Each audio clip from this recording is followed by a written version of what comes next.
What have been the decisive moments in your life? Can you pinpoint certain choices or chance encounters that have shaped your destiny?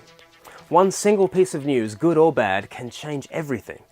Sometimes our whole world can turn in the twinkling of an eye. When the Apostle Paul coined this phrase, he had an even bigger change in mind. Not just our world, but the world will change.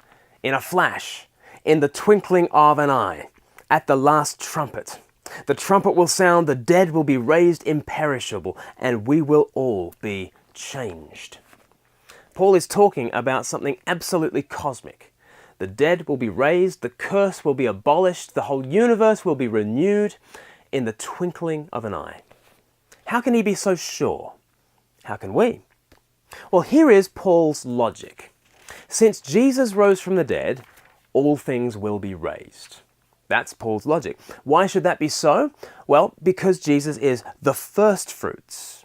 That's what verse 20 calls him. He's the first fruits of a bumper crop. Verse 20, Christ has indeed been raised from the dead, the first fruits of those who have fallen asleep. You might wonder what first fruits are. Well, we've thought about this before on Reading Between the Lines, but if a farmer wanted to know the quality of his future harvest, he would sample the first fruits.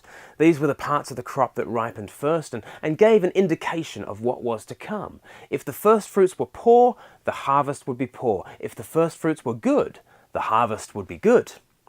Well, Jesus was planted into the ground on Good Friday, and he sprouted up, renewed, on Easter Sunday. He then appeared to hundreds of people as the first fruits of a cosmic crop. He displayed the quality of the coming harvest, walking with them, talking with them, cooking for them, eating and drinking with them.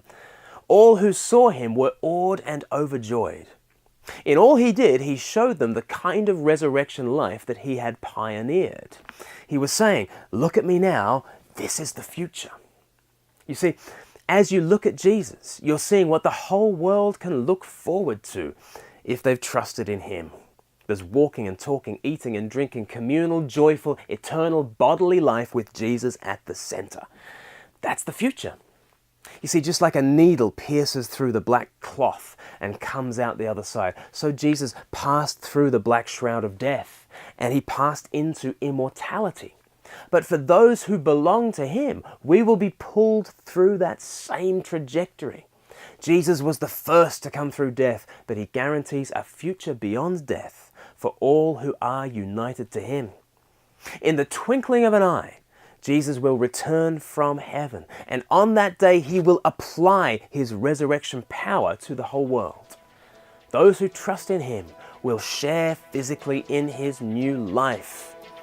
So take heart. So soon, the Lord Jesus will return to renew this world on the pattern of his own resurrection. Our tears will be turned to triumph. Our sadness will be transformed to joy. Our tragedy will be turned to comedy. And we will all live happily ever after.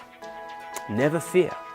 This future is coming, and it will appear in the twinkling of an eye.